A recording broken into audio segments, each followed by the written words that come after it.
Yo, long hairs, what's up? Welcome to another episode of Let It Ride.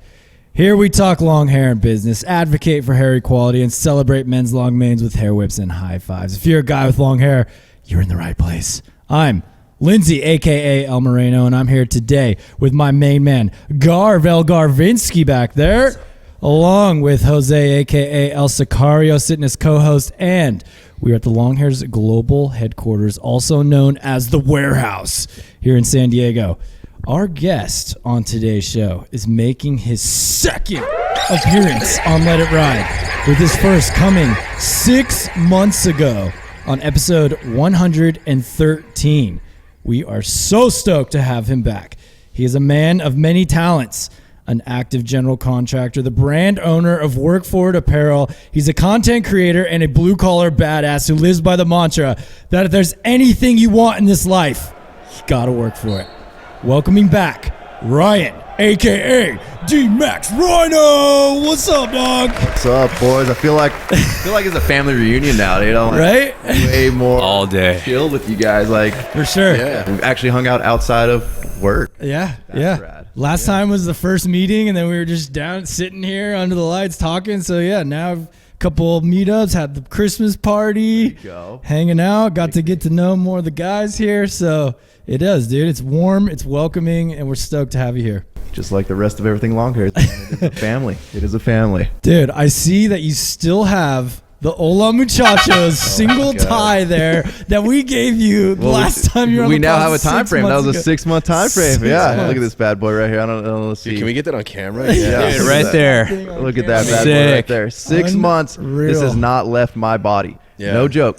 It is in my hair 24/7. I go shower. It goes right on my wrist. I go to bed. I wake up in the morning. It goes right back on my hair. Like this thing, 6 months. Still Freaking going awesome. strong. A little wrinkly, but still going strong. So It you will still not have quit. 3 others on the pack ready to deploy when needed. See, this is bad business, guys, because this is like I don't need to ever buy another one. This is one and done. Yeah. Till I change up my style, which clearly I don't know how to do that. Not anytime soon. Dude, Yeah. that is just that warms our heart that dang hair tie right, lasted that long. That's just like what we're looking for. I'm riding it till it dies, boys. I'll let you know. Yeah. I see you got some fray, so it could be close. I don't I know. don't know. This is way more elastic than any hair tie I've ever had. Like past month 2, still going Yeah. strong. We'll give it another 6 months and have you back on the show and There see you where go. it's at. And I feel like you're a great case study because, dude, if you can't break that thing, Yeah, I there feel you go. like pretty much I'm anyone rough can. on everything that I have, and I shower daily. Like this thing gets soaked every day, and Look at that. yeah, still going strong. Still going strong. Awesome, dude. Love it. Dude, since the last time we saw you, you've blown up on your YouTubes building awesome trucks. That was kind of we established that in the last podcast. It's like something that really kind of picked up and got you an awesome following and everything. Since we've seen you last, you've built 2 incredible rigs. Not going to call the Bronco a truck, all right? I know how you feel about SUVs being aren't called trucks. trucks, even though sometimes I mistakenly call my GX a truck, but it's not. So you got the Bronco and the F450, both incredible builds, a lot of unique stuff with them, but let's get into the Bronco first, because that kind of probably is like the popular one everybody's talking about. Heard you got a lot of attention at SEMA. Oh, So yeah. what's up with the Bronco, dude? The Bronco was a cool one, man. It was the one vehicle I've probably kept stocked the longest, just because like I bought it to be a daily driver, and like this is the one vehicle I'm not going to go crazy with and build something crazy with. And well, we ended up building something crazy with it. So my goal with that thing was to always be a comfortable daily driver. Okay. And obviously I like they got to be nice too. You can't just buy a 1999 Corolla, because that would also be a comfortable daily driver. Sure. Got to have a little bit of style in your life. So we decided I was going to put a full suspension kit on it. So it's got a full mid-travel suspension kit on it. Yeah. Sick. And then I was going to do little details here and there. But like last minute, we got a call up to go to SEMA with it. And that changes everything. Like now you got to put a lot of details into something. Stepping up to the big show. And spend a lot more money all at once. A lot of Oh, people, crap. I mean, myself included, before I started building things for shows, was you slowly build it over, 5 years, 10 years, however long it takes. Like that's your passion project. Yeah. And you get a little bit of money, you throw it into your truck or your sports car or your muscle car or whatever. When you start doing like the show stuff, it's all at once. Like you just might as well cut a big fat check now. And Yeah. it hurts a little bit more to do it that way. I'm sure. But I don't know. I love it, but it forces me to like, you have to push further because you're going to show up to that show and you're never the best, right? Yeah. But you also don't want to be the worst, and you don't want something that people can pick apart because they're there to pick stuff apart. So we make sure every clean detail we can do is done, and it's done right to where nobody can walk up and be like, oh yeah, cool. Like this side of this thing is like the right color, and then how come the back side, like you didn't even paint it or stuff like that. But we went a little wild with the Bronco, but I think it turned out pretty sick. Dude, it's incredible. It's looking wide too. It's very wide. It's the wheelbase is 6 inches. Well, plus the wheel offset, it's about 8 inches wider on the front, and then the fenders are also 8 inches wider. Yeah, she's a little bulldog. Yeah. Now, just to clarify, this is the 2022 Bronco, right? Or it's a 2020, which is the first of the new Broncos. Okay. Yeah, because you were on the waiting list and that whole. It should have been a 2021 by the time it showed up. Okay, but gotcha. I'm the lucky guy that got a model year older when the 21s were like rolling out because it took so long. So with the upgrades and everything you did, like just from stock to now, is it completely different as far as drivability and? Not really, which is good. Yeah. Because the thing actually rode and drove really well. And I was worried that I was going to do what I do with most vehicles and like make them impractical. Okay. So we're like, oh, now you can't fit in a drive-through anymore. Now you don't fit in a parking garage. At 90 miles an hour, you might want to slow down. It gets a little sketchy to like steer. And this thing's not that, dude. It is like super solid. We're not running a sway bar on the front, which scared me for a while because I've run trucks with no sway bars in the rear, and that's scary. Sure. But like the thing's just solid. Like it was built right. Dude, hell yeah. That's awesome. So the other Bronco people always looking at you like, hey, is that the Raptor? Like, yeah. No, I've had a few people do that. But what's cool is like you're finally starting to see more Broncos out now. So like, I don't know. I think I mentioned it on my Instagram the other day, like the Jeep Wave or whatever. Right. The Bronco Wave. Whatever it is, I don't know. Like now there's a Bronco Wave coming out, and I'm like, oh man, like is that what I have to do now? Dude, this is your chance. You can invent the Bronco Wave though. I guess we could. Yeah, I don't know. What do we? Plant the flag. You're gonna do it right now. What? The GX, the Lexus has a wave. Do they? Yeah. What is it? Pinkies up, dog. Is that what it is? Because it's all fancy. Gotcha. God, I don't even know. I just feel lame, dude. Like, I don't know. I live out in the country, so you wave to everybody no matter what anyway. But then, like, I'm getting random, like, moms on the way to school and their Bronco waving to me, and I'm like, yeah. It is funny when you're on the freeway and someone's, like, next to you, and you kind of glance over. You could tell they're, like, trying to get your attention and stuff. You're probably getting that a lot with the Bronco. The Bronco gets a lot of attention because there's not a lot of modified ones, at least where we're at. Right. You see a lot of stock ones out there, and they're great stock, so I can see why a lot of people would leave them stock and maybe change wheels and tires. But like we kind of did something that not a lot of people are doing with the Broncos, and I think I went the right direction that I wanted to go, and I think it's always going to look different than what most people are going to build them like Jeeps. Well, your colorway you went with too, with that purple, arguable purple pink, whatever. Purple pink, man. If there's not a pink controversy on one of my builds, I don't want it. I can't wait for the next truck. We're going like even more shades of pinkish purple. There we go. Hell yeah. So kind of in tandem, you were also doing the F450 too. It wasn't for SEMA though or anything, right? That was so we built that for my dad. I think I might have mentioned in the past podcast that like one of the things I wanted to do in the last like year or two was get back to my parents. Yeah. Like I'm in a spot financially in my life where I'm comfortable and like it's no fun not sharing, you know? Yeah. And I always had a good upbringing, always had food on our table. My parents are both blue collar workers. So like my goal the last couple of years was to get back to them. I've built a bunch of vehicles for myself. So we built a Tahoe for my mom a couple of years ago, and then this year we buckled down and built my dad a monster F450. Serious monster. Yeah. So Sicario is standing next to it. You're what, 6'2"? 6'2"? And this thing is like towering over his head. Yeah. So it's a monster. Like we it's big to where I look at it, I'm like, how would I get in there? Like, yeah, now imagine my dad who's, not the youngest buck in the world, but he still hops up in that thing. I think his pride will never let him not jump up in that bad boy. Okay. So was he like checking in throughout the build, or was it just a clean surprise when it was done? He tried to, but I said, listen, you need to stay away, and you need to, like, I wanted that shock value. Yeah, and we didn't even know how big it was going to be. Okay. Like Ford trucks are notoriously just taller trucks compared to like a GM, but like you just don't realize until it's on the ground on the 40-inch tires, like realizing how big of a monster. It's a dually too, so like not a lot of guys are doing 40-inch tires on dualies, and the rear is just massive. It almost didn't fit out of our shop. That's how big it was. So crazy. But it was he came from a medium duty Chevy. He had a Kodiak back in the day, which was a monster truck that California made him get rid of because they won't register it because of emissions. It's like a mini semi, right? That's kind of what basically, yeah. So when he had to go back to like a pickup truck, like I could just see he was like, man, like he missed being a big truck on the road. Yeah. So I made sure that we put him back in a big truck on the road. Dang, dude. How good did that feel? Like doing it's the reveal awesome, man. And everything. I mean, that had to be so cool. It's kind of one of those things like when you're a kid, you know, like it's Christmas, like you want gifts. Yeah. And then like they try to teach you like, no, it's more fun to give. And you don't realize that until another point in your life, right? Yeah. Mm-hmm. And now like I've hit that point. Well, the last probably like 5 to 10 years, I've been at that point where it's just so much more fun to give back. I can build myself stuff all day long, but it's like, for what? Like to sit there and stare at it? Like that's fun. I want other people to enjoy stuff. Yeah. So it was super rad to be able to do that. And then, man, he loves that truck. Anytime you see him driving around, he's got all the strobe lights on it and showing it going up and down on the air ride suspension. And yeah, it's a rad truck. I'm jealous. What's getting more attention, the Bronco or that thing?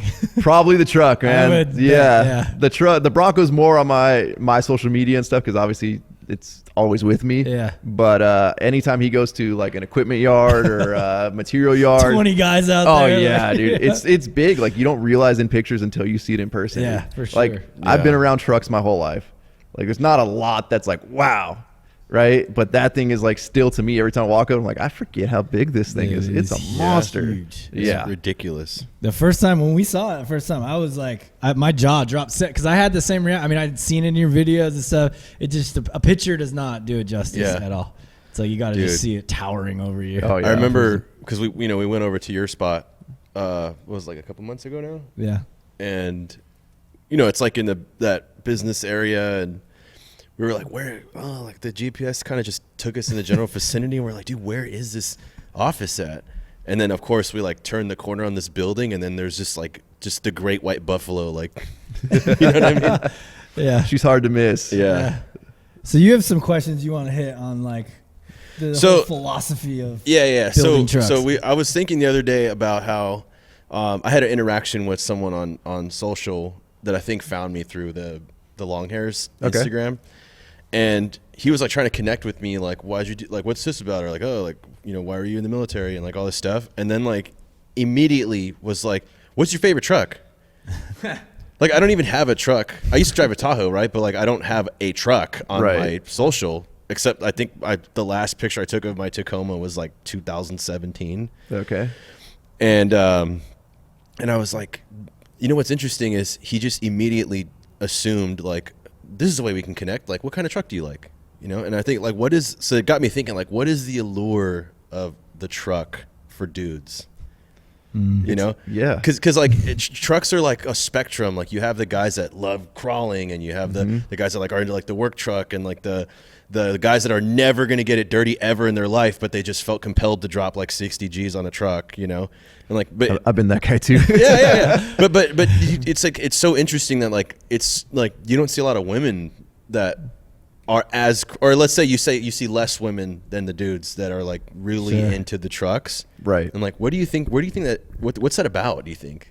Well, I feel like we kind of spoke last time on like just manliness being kind of gone. Sure. And I feel like that's like one of the last threads, especially if you're talking about like tying in military, and he was asking you about your service and tying that into trucks. I mean, go drive by any military base in San Diego, and there's like every walk of life of truck of like some have like just this much rust is holding that whole thing together, and then there's a $60,000 truck next to it. I don't know. One of the things I noticed back in the day, and that's actually how I met most of my like online friends that are now real friends, was through trucks. Like we would post Instagram pictures of trucks, and the same thing. People would reach out and be like, "Oh, I like how you did this.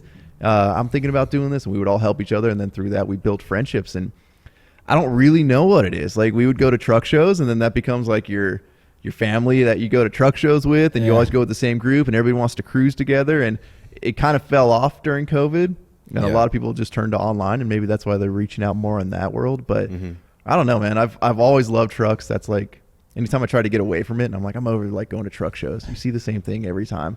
And then a month or two go by, and I'm like, man, I miss like Saturday. There's not a truck show or a car show or something going on. Like I don't know. I feel like it's an attainable thing. Like if you get into like the muscle car world or something like that, it's harder. It's either you buy a real piece of junk that you can afford, but man, you better have years of your life to put into it, which a lot of people can do, but you're not going to have a vehicle to take anywhere for 10 years. Or you have hundreds of thousands of dollars to go buy one already done. Yeah. And like, that's not as attainable as the guy that a kid out of high school can go buy a $1,500 truck. Yeah. And now he's in the truck game. Yeah. You know? Yeah. And you Get can those tires on, son. Yeah. You know, like it's a real thing. And I think as like our parents, and like when I was younger, I always looked up to guys that had trucks. I was always around job sites, and it was just a manly thing to have a truck. Right. And like the cool uncle always had like a cool truck or something like that. So when you're a kid, you're like, yeah, I want to do that one day. For sure. And then now I'm the cool uncle that has like all the big trucks, you know, like it's I don't know. I think it's what you're exposed to. Yeah. It kind of becomes, as you build it and, you know, you put money in and effort and creativity and stuff, it really becomes like this prize, for lack of a better word, or I don't want to use the word trophy because it's not really a trophy, but just something that you're proud of. Like, yeah, I built that, you know? Right. You know, like the truck from my perspective, the truck becomes like almost like a monument to your success. Like, even if you're not necessarily trying to flex, but it's just like, I worked for it, right? Like I bought this thing that I really love, and then because of my efforts, I was able to turn it into this thing that I get to look at and experience. Well, and then social media really helped with that, because the kid in small town, you know, whatever, Ohio, can only show off his truck to like his 10 friends. But then now that there's social media, it's like you can get a world audience.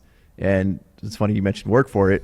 That's the grill on my truck says Workforit, right? And that became a trend a couple of years ago, is everybody just putting some type of saying on your truck grill. Built, not bought. Yeah. But that is like, it's like you're saying, not quite a trophy, but that is like your pride and joy. And this encompasses me, right? Like I built this truck for me.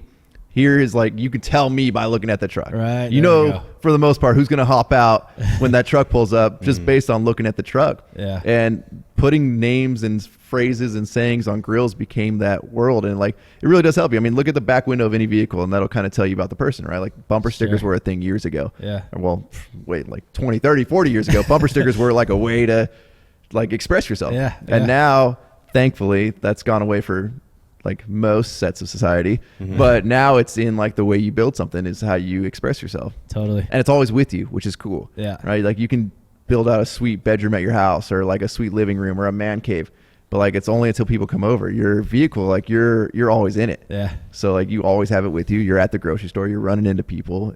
I don't know. It's cool, man. I love it. It is. I've never really been into building anything until I got the GX here, and I started getting into it, and once you're hooked, I mean, you're in. You're just in. And then you realize the never-ending kind of saga of like, oh, I could keep doing that. And then you do something else, like, well, I want to tweak it like this. Or then if you're building first, you know, like I'm trying to build so I could crawl rocks and stuff. It's like, well, that didn't quite work. We need to change this or that or that. Just the ongoing, never-ending project, I think, has a lure to it too. It's like just something that you could constantly work on. As long as it's running and you can blow it up or something, I mean, you can keep working on it. Do you have in your mind, when I get my next GX, I'm going to do this?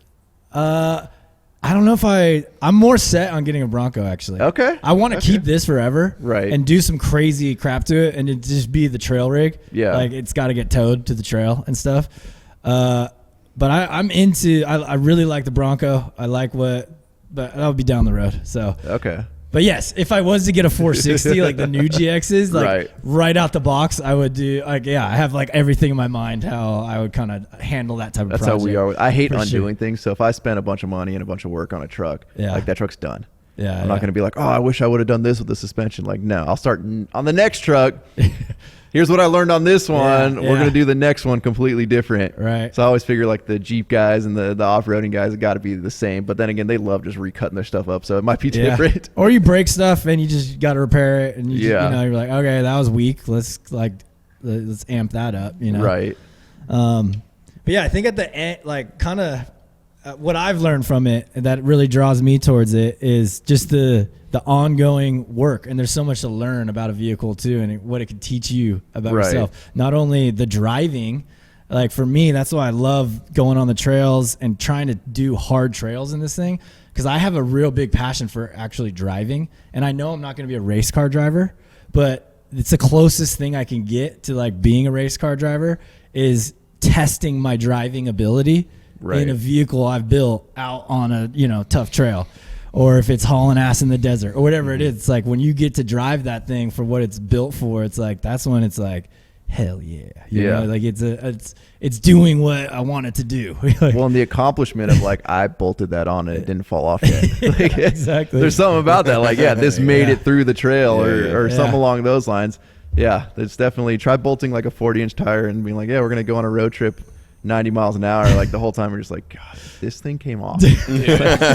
So much bad stuff would happen right now. Like, for sketchy. Sure. That is a funny. I had those thoughts too, because I got the family in there and I'm cruising. We're driving up to Mammoth or something, going 80. I'm like, we put that 3-link in like 3 months ago. I haven't checked the bolts. I've done these trails. Oh man, just hold up, baby, please. Right? That's one of the reasons I'm scared of like daily driving. Also something that like I take off-roading and have fun. Yeah. Or like, God forbid, you tweak the frame. Sure. And then now like, I still daily drive it, but I'm going down the road like sideways. Yeah. Like it's just, that sucks. Like you got to have a few vehicles. You got to have a play toy and something that's backup. Yeah. Some nicer vehicle that everything's straight on it. Yeah. Love it, man. Now, I mean, kind of the common theme, and just really the whole theme with your apparel company, Workforit, is working for it. That's what we're talking about here. Not only are we working for the stuff we do for our trucks, but we work on the trucks.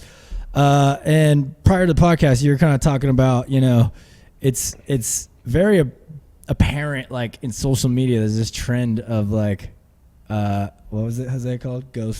Ghost quitting. And there's probably other words too, I think you were saying. I'm sure there's a bunch of shit out there, but it changes daily. Yeah. You guys didn't ask my pronouns when I came in here. Yeah.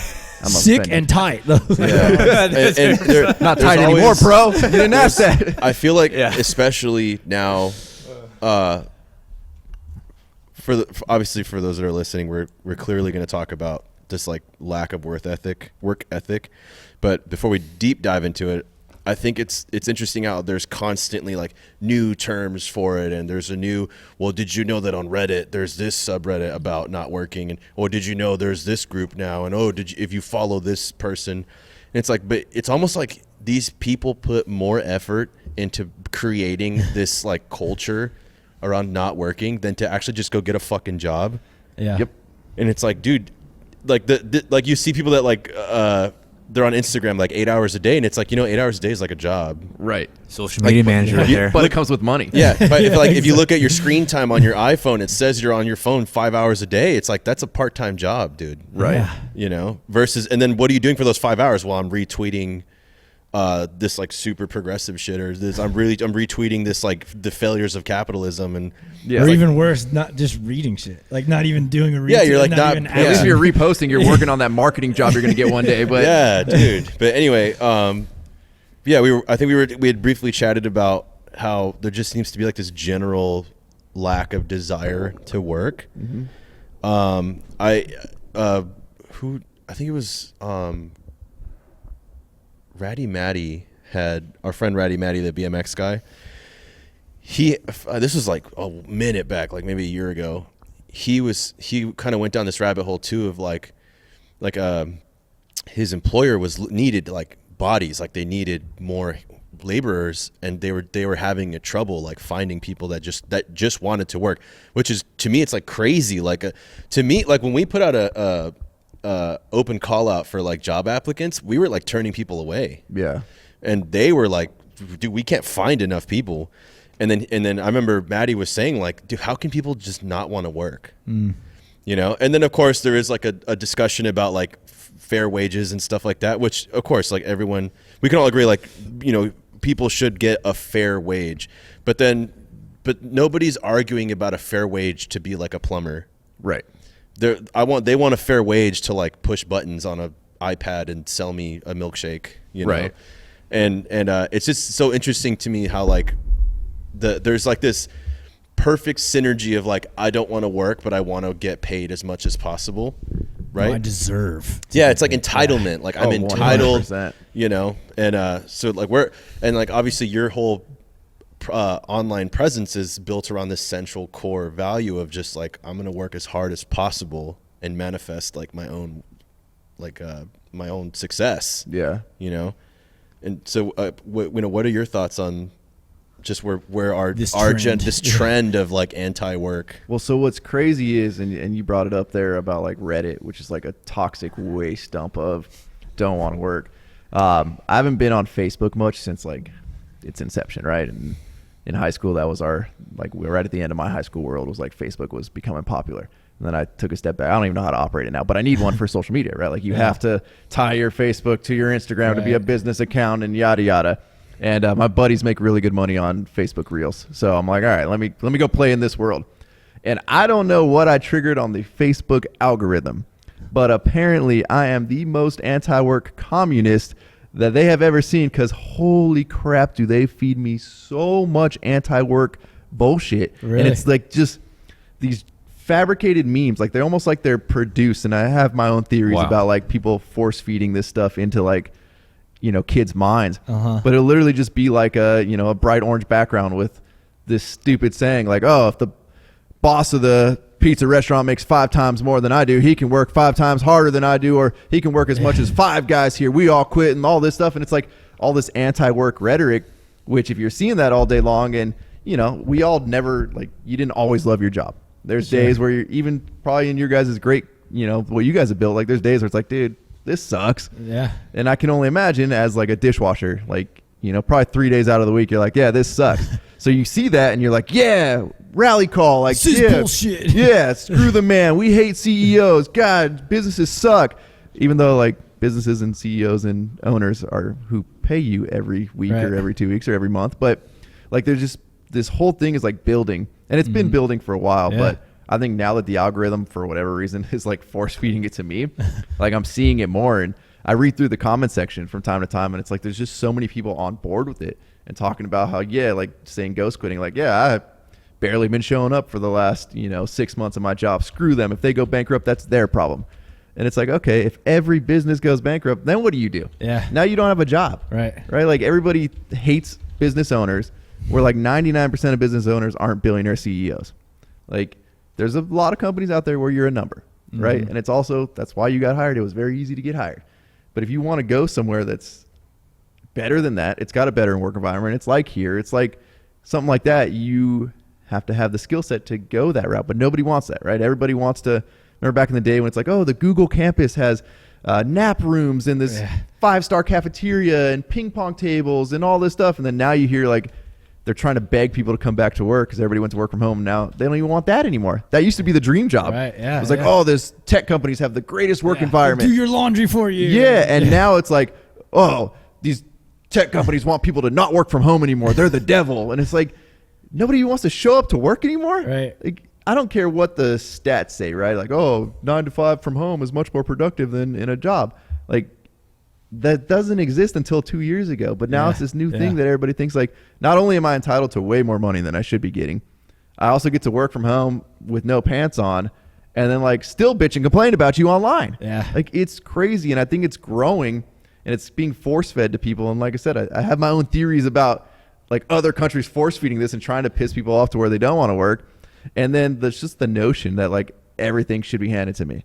Right. And like, God forbid the government just keeps handing out checks. Yeah. But like that doesn't help either, to where everybody's like, well, if I just sit on my ass more, I'll get more money. Yeah. If I go to work, I don't get unemployment. Unemployment's free and doesn't take any work. Okay. Well, let me just do that for a little while longer. And then, they're going to extend that. That's not going to run out. Okay. Well, I'm just going to keep sitting here on my ass on Instagram 8 hours a day, which you could be doing professionally. You can run a company's Instagram page and make money and probably still do that from your, in your underwear at home. But a lot of people don't want to do that. And it's just, like I said, Reddit was where I first started noticing it. Reddit is just like horrible for that stuff. But everybody for some reason hates CEOs. They hate business owners. And it's just like, I don't know what the answer is that they're looking for. I mean, obviously like socialism and let's just everybody divide the money up that everybody else worked for, so I could be the lazy guy and not work. Yeah. It's this. Sorry. No. Go ahead. It's this. To me, I see it as this idea of like, we can't all be rich, so let's all make sure everyone's poor. Right. And I don't get that. Right. And what I find fascinating is these people that they hate the concept that someone else is doing better than them. So then they all flock to these groups, and then those groups end up getting their own little influencers and stuff. But what's funny about it is, in order for that person to become like this influencer, it takes work. Right. They have to make the content, and they have to post it, and they have to, get these people to congregate and flock towards them. It's like, so then in other words, like you are betraying your own anti-work mindset by becoming a notable anti-work person. Right. Right. And it's weird that somehow it's like this binary, like either you're rich or you have nothing, but there's so many people like in between that it's like, no, I remember I used to be part of this veterans group, and then I posed the question one day, cause it was like a forum, and I said, what do y'all do for work? And then literally no one, first of all, in that group was like, well, fuck work, dude. Like, I don't believe in work. Right. It was like all this stuff. I mean, we all had this one central thing. It's like we were all used to be Marines, and then one guy was like, "Oh, I do this," or like, "I'm a lineman. Like I do the telephone pole stuff." And then I that one stuck with me. The lineman, he was like, it doesn't pay a whole lot. He's like, but I also, there's nothing I want that I can't have. Right. And to me, it's like that guy right there that's like truly what it means to be like, quote, wealthy.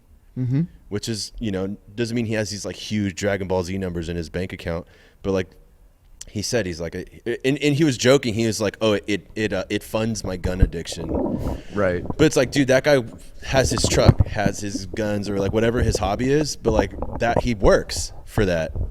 But then you have these people that they want the iPhone, and like they have the iPad, but the new one's coming out. Well, I better get the new iPad. And it's like, oh, I can't believe I can't afford this $900 thing. Right. And meanwhile, I'm working at this shitty job. It's like, well, maybe your priorities are fucked up. Yeah.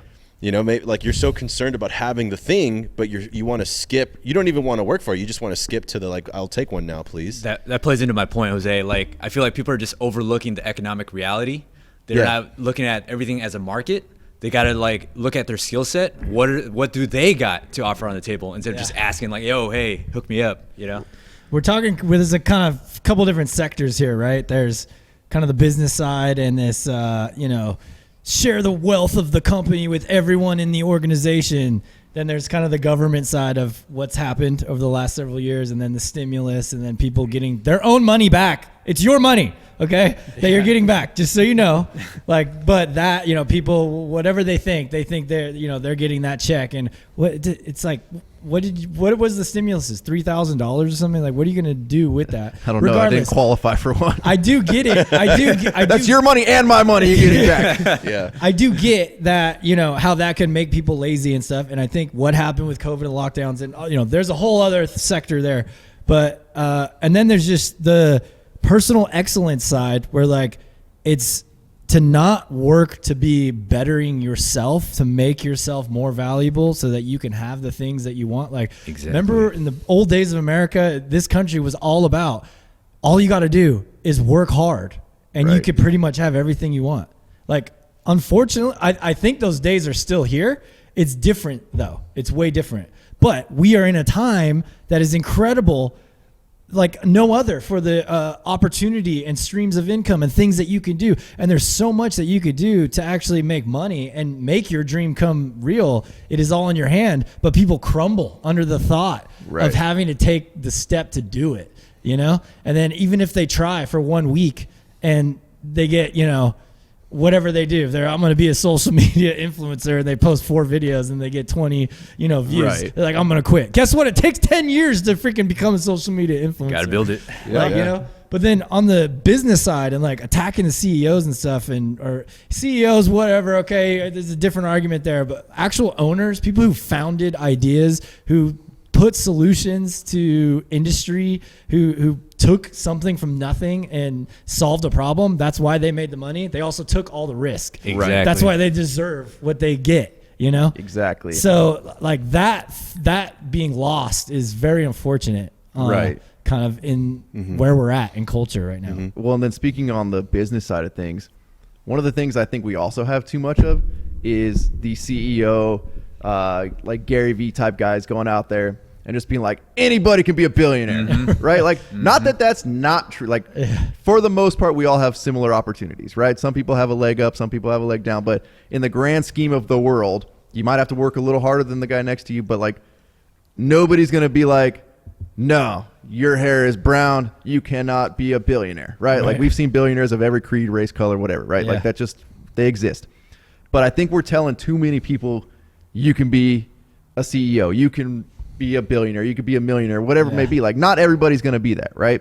You still need a waitress. You still need a guy to work at the car wash. You still need a guy to work at the convenience store. Like, we're still going to need that.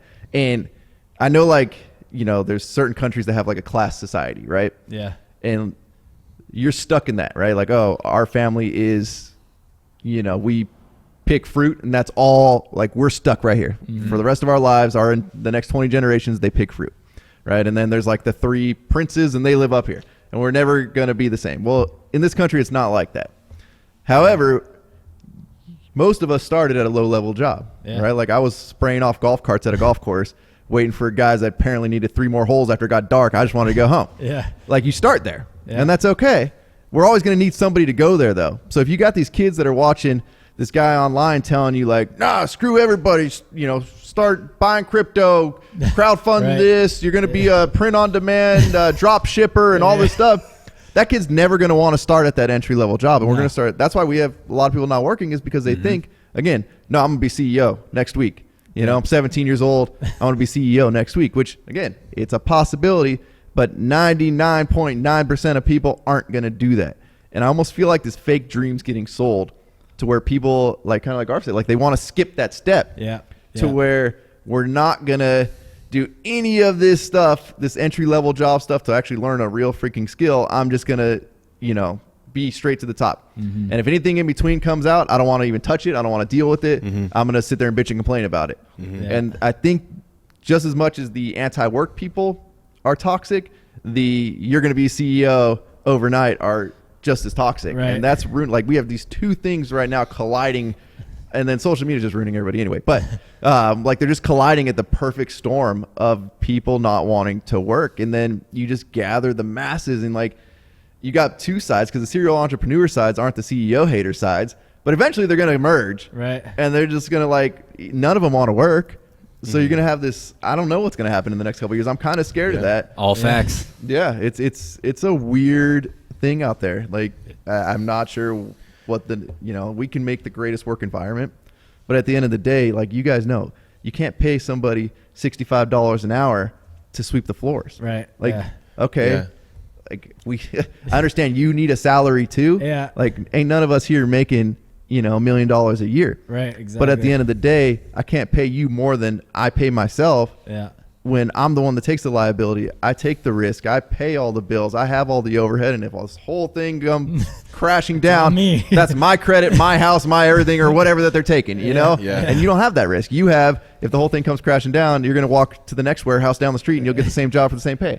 Like, there's just, people don't realize the risk that business owners take, and they lump everybody in with the 0.1% of billionaire CEOs. So if you own, you know, a nail salon or something small, like, and you actually treat your employees right, and they're like a family, and it's like you guys do, like, there's parties, and like, it's more about the environment, it's more about the employee, you're still lumped in. And you own a business, so screw you. Like, you're the devil. You know what makes me crazy is, and I'm not saying we're doing it now, but, you know, we've been mentioning like billionaires and millionaires, and so like, and like you said, like, you know, because I can't have everything, I have nothing, right? But when I think about it, I told this to people too, it's like, you're mad because what? You can't go to fucking Monaco in the springtime, like, But are you hungry? Do you have clothes? Do you have somewhere to sleep? Right? Like, those are the things that you do every day. Can you do the everyday stuff? Right? Sure, you can't fulfill your dream of like going on this African safari, but you know, we see these 1/10 of 1%ers, and these people like worship them, and they want that number. But first of all, you're probably a piece of shit, so the money's not going to make you a good person, right? And so to me, it's like, okay, you probably won't be a billionaire, you probably won't be a millionaire, but like, What about like $500,000? Right? So there's only, 1,000 billionaires in the world or something like that. And then, okay, there's millions of millionaires, and then there's like tens of millions of $500,000,000, and the number just keeps going up to the point where like now there's probably 500 million people that have at least, $200,000. Right. And then as the number keeps going down, and it's like, okay, but so sure, right now where you're at in life isn't ideal, but don't think of it as, well, I'll never have $1 billion. It's like, what can we do to work towards, can I have $100,000? Yeah. Or you know what? At the end of this year, I want to have $10,000. Like, that's way more attainable. Right. And because of the social media and the Gary Vaynerchuks and the fucking Taylor Swift saying like, oh, you just got to believe, and like if you just dream and it's like, no, there's also luck, but there's also hard work. Right. And it's like, just work hard. Right. Of course there's people that they're in this unfair situation and their hard work is probably never going to translate to any type of like real wealth, but those people aren't the norm either. Just like the billionaires aren't the norm, like the extremely screwed people aren't the norm. Right. At least in this nation that this fucking privilege that we have of living here, like the middle is the norm, which is most people at least will make enough to have a fulfilling life. Right. Not this extravagant like Brad Pitt life, right? But because of social, you hear about the overnight crypto millionaires and the like, oh, I got discovered waiting tables at Denny's and now I'm a movie star. Right. We have this thing in America where everyone thinks that they can be famous, right? But then even the famous people, a lot of them had to work really, sure that maybe they had rich parents and they could just go to auditions in their 20s and whatever.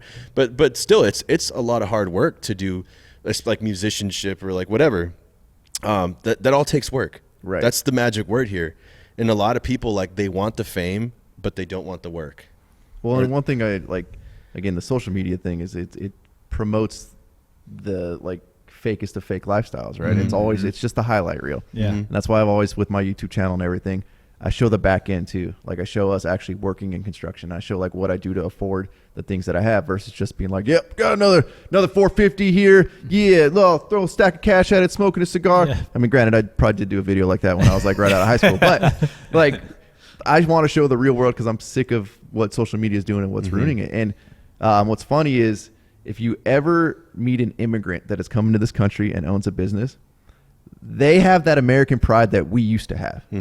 And like back when I was a kid and I listened to my parents talk and I listened to like our friends talk, and it was all about like the American dream was real and man, what a land of opportunity. Man, this place is great. Yeah. And you don't hear that anymore in the US, but anybody that comes from outside the US and becomes successful, it's like, yeah, this is the greatest country in the world. I came here with $25 and I own, a restaurant now. There's hundreds of thousands, maybe millions of stories like that across the country of people who did that. Yeah. Right. My grandpa was one of those. Yeah. Nice. And I do think that is still alive. I think that you bring up a great point of just the whole overnight millionaire type crap and this whole thing, like where it's going to be instant and all this stuff. I mean, I'll tell you, like, it's not instant. I mean, if it's going to be worth it, like it's going to take time.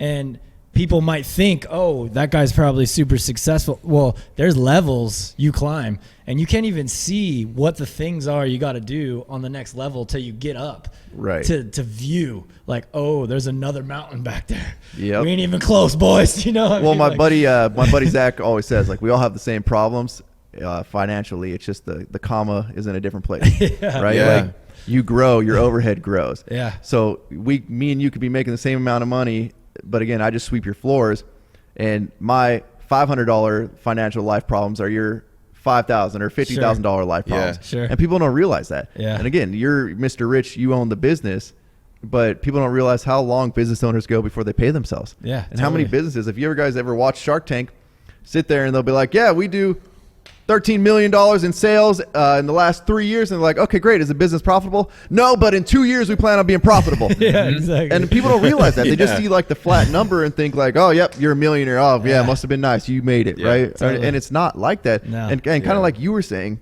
the one thing I like about the blue collar world, when you get to whatever level, I mean, the lowest of the low of the bottom level, there's some complainers. But once you work your way up and you go from, let's say you're in a union, you go from being the apprentice right? And there's some apprentices out there that complain, albeit you get in with the right place and you're making way more money than any of your friends. But once you get to like the journeyman level, and now you're like, yeah, dude, they pay me $150,000 a year to go twist wires, and I could get more if I wanted to, or I can get less if I wanted to. They have opportunities. I can travel. Yeah. I can go work over here, and they'll pay me $200 a day per diem. Yeah. And it's like, those guys don't complain. Yeah, look, I got a sweet boat over there. I've got a truck. I go out four-wheeling. I have, I get to go play out on weekends. Like, it's just this weird, like, the blue-collar world, you don't see it. And the only thing that people are finding hard to find is labor, like general labor in the blue-collar world, right? There's skilled labor out there. Yeah. It's hard to find general labor because it takes that entry-level kid coming up. But no, he sees, the lineman that's making... He's working on his Shopify dropshipping website. Yeah, but like you'll see even on social media, like, oh, the lineman's talking about how he makes... $250,000 a year, or if a hurricane comes in, it's just pure overtime. They're working 100 hours a week, and the kid's like, "Yeah, I want that." And then you go start in the union, and you're like, "Wait, I gotta." I'm making $15. Like, yeah, I gotta do this for a couple years. I gotta push this broom for weeks, and like, this sucks. This isn't this. I don't have a boat yet. It's been 2 weeks. I don't have a boat yet. Like, screw that. But again, as you work your way up in blue collar, like, it's just not that, and it's one of those things, and I think it comes with just that inherent like manliness of building things. Mm-hmm. You built your career, you built your skill set, and now you're building your life. And you understand when you know how something gets built, you realize you don't want the building that got put up in 2 days. Yeah, right? There's some shoddy stuff going on there. Exactly. So even the foundation of your family and the foundation of your life, it's gonna take time. Yeah. And you start at the grassroots. All right, I started with my skill set. I went and I learned a trade and I learned a skill. Okay, next, found a job that I like, and that's sometimes that takes a minute. You're not always going to like your boss. Sure. Like, that's just a fact. But that doesn't mean the industry sucks, and that doesn't mean your situation sucks. Like, shift a little bit. Then you find the place you like to work, and now it's like, okay, cool. Like, I'm set. All right, $150,000 a year, $120,000 a year, $80,000 a year, $50,000 a year, whatever. It's all a stepping stone, right? Yep. All right, what's it going to take to buy a house? I need a $100,000 down payment. All right, 4 years. Boom. Like, now you start laying this foundation, these stepping stones, and then all of a sudden, cool, I got a house. We got 2 kids. We have a boat. We get to go out on weekends. We get to go to the desert, whatever it may be. And that dream needs to be portrayed in social media more, because it's not. It doesn't show that anywhere. You're either the CEO or you hate the owners and screw working, and we don't want to work. So I've been trying hard to do it, but it's hard as one guy. Like, we need this mass of social media influencers in the blue collar world to come out and do it. Yeah. But that's what we're lacking here, is people showing, and that's what, that's all I've known. So I know from my parents' generation, it was go out there and work. My dad works in construction. My mom was a farmer, and it was like, oh, we want to have kids. Well, we don't want to have kids till we have a house. Yeah. Right. And one of the like memes that I see all the time is like, remember when you can buy a regular old house with a regular old job? You can't do that anymore. It's like, no, you can. Yeah. Like, we've done it. Right. I'm nobody special. I have no college degree. I don't have a silver spoon. I wasn't handed, this like career or this trust fund or anything like that. And I bought a house. Like, you can do it. You just can't be stupid about it. You got to be smart with your money, too. Exactly. Yeah. I don't go to the bar. Yeah, I'm not dropping. You can't have a $6,000 a month car payment if you can't afford that. Exactly. Not everybody like deserves or needs to be in this world, right? Like, everybody, you're talking about the trips to Monaco. That's not obtainable for everybody, and that's okay. Like, it shouldn't have to be obtainable for everybody. That's okay. However, like, taking your family to Disneyland, let's make that a goal. Yeah. Like, you might as well go to fucking Monaco for how expensive that is. Yeah, right. Yeah. $4,000 later, you can go to Disneyland. But like, that goal was my family's dream, right? Like, oh, we can take our kids to Disneyland or to a theme park. Like, we've made it. Put a plan in place, save up, let's go. Yeah. But that's making it. But nowadays, you don't, like, you're so immersed in the world of billionaires and millionaires and whatever that, like, flash you haven't made it until you're hanging out on your yacht, or until, like, and that's just not, it's not a real life, right? Like, there's such a small percentage. It's not a real life. You need to set real goals, like, take a step back from the fake world that you're looking at and be like, all right, cool. Like, what do we want to do, right? Do I want to buy a boat? Awesome, man. I've always dreamed of owning a bass boat.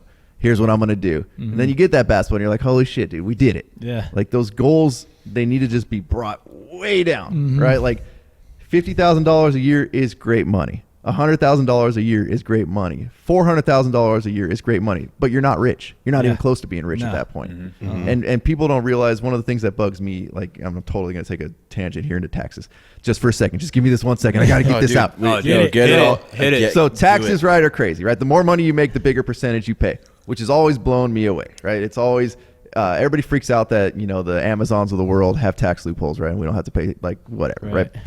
Those are laws. They use them really well, and they pay really good lawyers to figure that stuff out. They only can do it because it's legal.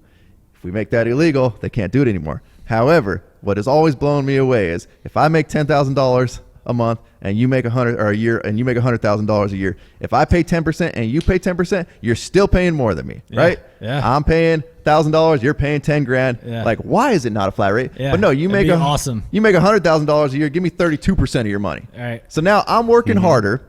I'm making better decisions, and most of us are business owners, so I'm employing other people because there's also self-employment tax.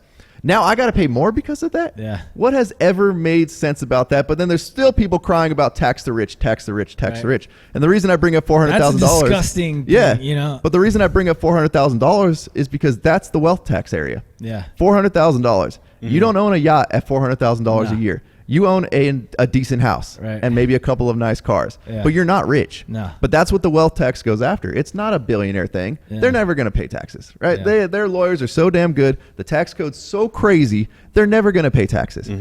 But the guys you're going after and you're voting for are hurting guys like us that are in that world where there's that transitional phase. Like, I would love to be a millionaire, but you know why I can't be? Because 52% of what I make goes to the government. So I'm busting my ass running multiple businesses, working every single day. So more than half of what I make, the government makes more money than I make off of every hour that I work or every cent that I make. So if you want to sit there and complain that $12.50 an hour is not enough or $15 an hour is not enough to flip burgers, come to some real world problems where most of my income goes to the government. And tell me about some real problems. But we don't see that on social media because that takes work to get to. No, you got to pay your fair share. Right. Yeah. I've always said I would love people to run a business once in their life. Totally. Own a business, run a business once in your life and see what the struggle is. Yeah. It's the same thing I always say for voting. In our state, though, too, like how hard they make it to run a business here. Yeah. Oh, it's Add brutal. That on for California. It's brutal. And granted, I make the decision to stay in California. I don't, California's taxes suck and they're always going to suck. And I've kind of accepted that, right? Like, I don't foresee that changing. It is what it is. Right. I could leave the state and go to a state with no state tax, but then you end up paying somewhere, right? Property taxes are higher, or whatever it may be. We choose the California struggle, right? Like that is what it is. But it's a crazy thing that they just keep us stuck right in this world, right? Like it's so hard to advance until you either get a lucky break or something kicks off. But the cash flow is like so incredible that you get way beyond. Right. Nobody's holding you down at getting out of bed every day and going to work. Nobody's holding you down there. We're over here fighting a real struggle of like, we barely made enough money. Oh, here comes tax time. All right, cool. Back to being broke. Like, but I've got 200 grand in inventory sitting there, I feel real wealthy right now. But it's a real, like, I don't know, like it just pisses me off seeing that world complain so much. It's like, you guys have no clue about real world problems and about what those guys that you're saying are the devil are actually fighting about, because they consider all of us horrible people for being business owners. But again, like, we're not the 0.001%. Like, we're over here getting our asses kicked daily because we own a business.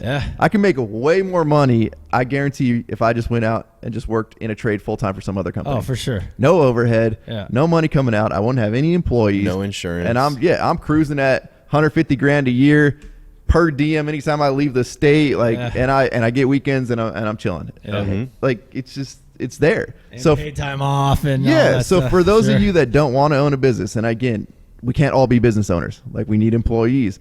Like, there's so much opportunity out there to live a good life. And it doesn't take being a millionaire. It doesn't take being a billionaire. No. The cheaper of a state you go to, the better life you can live, and you can make good money. I mean, God, like, there's so much money in the trade, dude. Like, I wish people would understand how much money in the trade. There's no money in tech anymore unless you're one of the higher ups. Right. And that's where they pushed for years was tech. Got to go to school. Got to go to school. Learn computer programming. That's the future. That's where all the money's going to be made. And then you get, 10 million people coming out with the same degree. It's like, we don't need you because Billy over here will do it for half of what Plus you do. Plus, the AI is just going to do it all now. So exactly. Thanks for developing the system that took your job. There's not a whole lot of like bricklaying machines that don't need people to sit there and run them. You know, it's crazy, man. Sorry, I had to go. No, man, that was a good one, man. I feel you, and I think too something that doesn't get shown enough is the struggle in building anything. If you're going to build a business, is the years of hard work of just issues after issues you got to resolve, of questioning yourself, all that shit. Is that whole process is what's fun about it. Right. Like and that's what's going to make it worth it when we make it, whatever that means, like for us, you know, like, so I think like not emphasizing the struggle that goes into that enough, and how it's like, it is beautiful. Yes, it's hard, but that's how you shape yourself into learning everything you're learning in the business world. You know, you don't just come out of the gate. You can watch as many YouTube videos as you want, buy as many programs as you want, follow all the freaking guys. Guess what? What really matters is when you get down there and you start putting in the damn time and you start realizing like, okay, wow, it's really hard to take 2 steps here in what I'm trying to do and to start this thing. When you have to learn to problem solve. Yeah. And you have to start with small problems and you have to work your way up. Can you imagine just anybody and drop them in and be like, all right, you're the CEO of McDonald's. Go. Yeah. Yeah. What are you going to do? Right. Oh, geez. 52 stores don't have materials. What are you going to do? Here's our 15 massive issues we have today. Right. Yeah. Like nobody could do that. And if you mess this up, we lose $30 million. Right. Yeah. And a lot of people don't understand, like, the reason there's an entry-level job is you're going to learn entry-level skills. And then you step your way up. And then by the time you get to the real job, or you become a CEO, or you start your own business, you have this entire set of tools that you've learned over the years, and you can problem solve and you can get shit done. But again, everybody wants to skip that step and just be like, no, straight to the top. Yeah. I'll figure it out when I get there. I'm a boss. Yeah, totally. Dude, great stuff, man. And I think it's like, you know, your brand is obviously the core of it is the blue collar, but the way the world is shaping up and all these things we're talking about, I think you and your brand have an amazing opportunity to reach out into all industry, into this philosophy of just working for it. And I know that's something you're working on. Absolutely. Too, right? Yeah. I mean, we founded as blue collar. That's, like I said, that's what I've known my entire life, but we get a lot of emails from people being like, hey, I'm a truck driver. Is that blue collar? Like, I do work in an office, but I work hard for my stuff and I still want to buy your hat. Is that cool? Like, yeah, of course, dude. Like, Workforit spans anything, right? Whatever it may be. It's your job. It's your physique. It's, whatever it may be. You're fighting a demon in your head, whatever. Like, we work for everything, right? Whatever it is. And Workforit has spanned that. And so our goal is also to expand this year to kind of go beyond just the blue collar, albeit that is our core roots and that is what we stand for. But there's a lot to learn from the blue collar world, and there's a lot to learn from like just that base, and going back to being men. And I got a lot of women friends that do it also, but like there's something there that the world can learn from again. And it's like we talked about, hard times make, easy men, and you go down that, or hard men, and then easy times make easy men. You need to tap that hard men world, right? And that's the blue collar world, and we need to tap that, but we need to spread that around, and everybody gain our mentalities. When the world went soft, job sites haven't gone soft. Right. We're still shit talking. We're still calling each other names. A lot of inappropriate words you can't use, God forbid, anywhere now without your post getting taken down are still used on job sites, and everybody's like happy, having a good time, crushing it, making money, and like. The world keeps turning. Right. And we're not sitting at home crying. Yeah. So we want to take those philosophies and get it to other sectors of the world. Yeah. I do think with all this we've said that this group of this trend of these voices of all this crap that's online that is like pushing some of these ideas and stuff is just loud noise. And whoever's creating it and whoever buys into it, like, okay, you're just kind of you're clueless about the real world. I believe that there's more people who do want to work for it, who do want to get it, who have the desire, who want a better life. Those people are out there. They're just not loud. They don't make all the noise and everything. Because they're too busy working. So we always said when everybody was burning cities down, there's one trend there. You don't see guys that have full-time jobs out there. They're busy working. Well, dude, speaking of working for it, I got to work on getting the saliva out of my mouth because I've been staring at the new Workforit beef jerky over there. Oh, yeah. Cannot wait to try it. Yes. So, dude, tell us a little bit about this new project or new, I guess, lane you're opening for the brand. All right. So if you guys, again, come into my blue collar roots, like we live off more gas station food than any human being should ever live off of. And one of my favorite snacks has always been beef jerky. Like that's been my go-to. And I've always been, a connoisseur of it. And I always like to try different types. But you go to most gas stations and man, there's like 3 big names out there. And that's all that they have. Yeah. And it sucks, dude. Like it's either you're chewing on tree bark or like it tastes fake. No flavor. Yeah. So I'm like, you know what? I'm over this, man. Like you could every once in a while find like a small batch, something that was halfway decent, but we need something consistent for everybody / our blue collar brothers and sisters out there that they can rely on. It's always going to be good. And it's like, we're putting the quality into it. So our buddy Fern Semi-Famous Barbecue, why don't toss a couple bags. So my man knows his meat, all right? And we consulted. 2 flavors, This one right here? Yeah. There we go. So I consulted with my man Fern, and we got together, and we sourced the highest quality meat that we could source. Nice. And we did taste testing for a long time, and we got our flavors dialed in. So we've got our beef jerky, and then we've got our line of bacon jerky, which if you guys have ever seen bacon jerky in a store, it's like this pink, like dog food looking mystery meat. Oh, yeah. You pull out a piece right there. It looks like it came straight off your skillet. Like that's real bacon that you're eating. I got right here the blood, sweat, tears, extra hot. Okay, let's go. So you're going to like that one. So it's not like hit it. Novelty, burn your butthole off hot. Ooh, I want the hot. You're going to like the hot, dude. The hot stove. And then that bacon's killer. Oh, my God. It smells so good. Okay, first off, it smells good. Oh, the texture, the moisture. Okay. The moisture is there. Oh, yeah. Look at all those. She's moist. Those pepper flakes, dog. Oh, yeah. Let's go. Give it a taste test here. ASMR for y'all. Ooh, I could. Oh, my God. Okay, dude. Phenomenal. Absolutely phenomenal. The texture. Ooh, this is real meat right here. I'm not wondering what this is. This is real beef right here. Oh, yeah. So I was actually talking to Elefante about this during lunchtime. I love spicy food. I'm a fiend. Okay, I'm an addict. But spicy is a ratio. Outstanding. If there's too much spice, not enough flavor, you lost. There's nothing left to talk about. I'm never eating this again. Right. But this right here is like not so spicy. Like I could see this. Like I'm working. I don't want to stop and like, holy shit, I'm on fire. Right. I want some spice. But I want to be able to like keep doing what I'm doing. Yeah. Well, you'll see that the burn goes away quick too. Yeah. It's not like I said, it's not a novelty spice that we were going for. Mm-hmm. Dude, that's outstanding. That's seriously, good, dude. It's so good.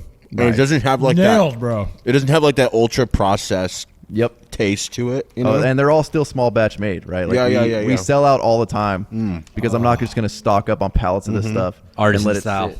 Yeah, I want it to be small batch So made. here we're going. Not too salty either. Trying the other one here, Rhino Ranch signature bacon, uncured bacon jerky. Yeah. Okay. Like, just look at that. Just take a second to look at that because I pride myself on how much that looks. That is real bacon. First off, that looks like, I can't, like, your morning breakfast bacon right there. Dude, I made smoked bacon burgers last night for dinner. Nice. I take my burgers very seriously, okay? This is a hill I'll die on. Oh, my God. This bacon looks bro like the bacon I had last night, like that was smoked. Yep. Like, this looks like real bacon. It doesn't look like some weird... Like I don't know what they're selling in the stores, but that's real bacon. Whatever's in the stores is not. Not your fast food meats. No. Yeah. The sweetness. Subtle sweetness there that is phenomenal. Is that maple? What's in there? We're going after like a barbecue flavor, right? Like think like I don't even want to put us in the category of like Lay's barbecue, but like that's like the best way I can describe what you're going to be getting there. Sure. But it's real spices, it's real flavoring, and it's real meat. Like the meat itself is bringing out most of that flavor. Yeah, it's not like, I'm not going to say crispy, but it's like it's got like that. It's got a crunch. It's got like almost like a crunch to it. Yeah. If you ever look at like smoking competitions, they want that bark on the meat. Right. Yeah. So even the bacon's got just enough of it to where it's not like some chewy blob of fat. No, that's straight up bacon. Yeah. Look at the ingredients. Oh my God. Dude, how many bags are people buying? Like, are they getting like 5 bags we at sell once? out. I mean, I think our biggest order was like 20 bags. We sell out every time that we get another batch in. And like I said, I don't want to load these up with preservatives and then we can buy 10 pallets of it and keep it on the shelf. Dude, the brown sugar on this is fire. We make as much as we can sell, and we sell out every time. Dude, that's phenomenal, man. Yeah, that bag's gonna be gone. So yeah, so the goal is to you're dropping it and selling it out, keeping it pure, as fresh as you possibly can, and just stick with that. And I want, you can buy 10 or, the stuff lasts for a year.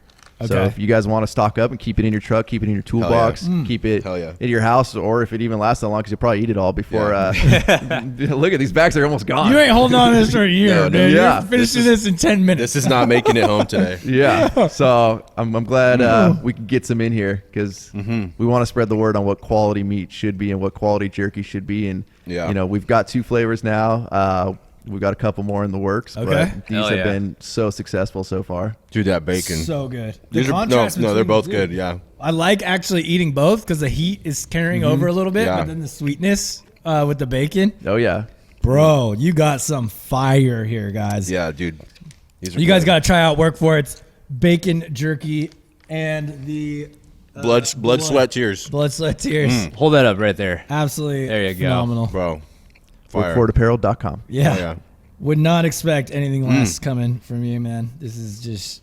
I'm blown away, honestly. There's a lot of people that say world's the best jerky and all this crap. I mean, I think this could be the top jerky I've ever had in my life. We've gotten a lot of reviews that say the same thing. And most people would walk in and hand you a product and be like, yeah, I hope you say some good things about it. But as excited as you are, as excited as we are once we got it all developed and we're like, yeah, this is it. This is it. We did it.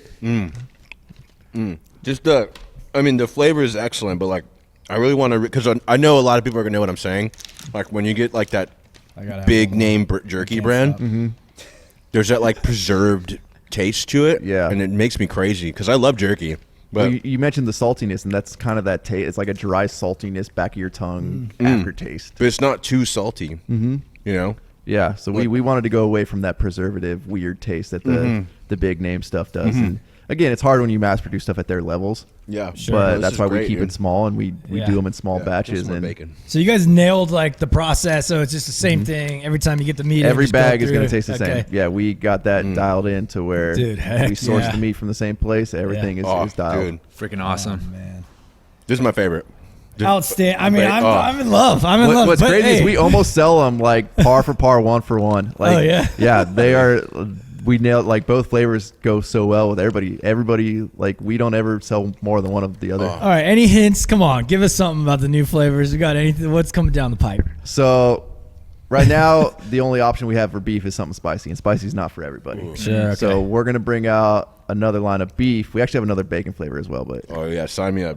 We're gonna bring out probably another beef flavor first. Okay. That's not spicy. Maybe a little more on the sweeter side. Okay. As much as I can say. Okay. Nice. Oh yeah. I like it. Can't wait. Well, dude. What? Anything else? Any closing remarks for the good of the long hairs? Oh yeah. Oh man.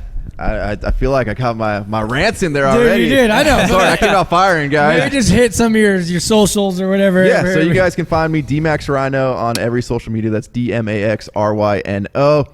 Workforit is my clothing brand / our blue collar lifestyle brand. Workfortapparel.com is our website. We don't cheap out on things, and we're not just stamping logos on shirts just to sell them. Yeah. There's a lot of companies out there that do that. I don't believe in that.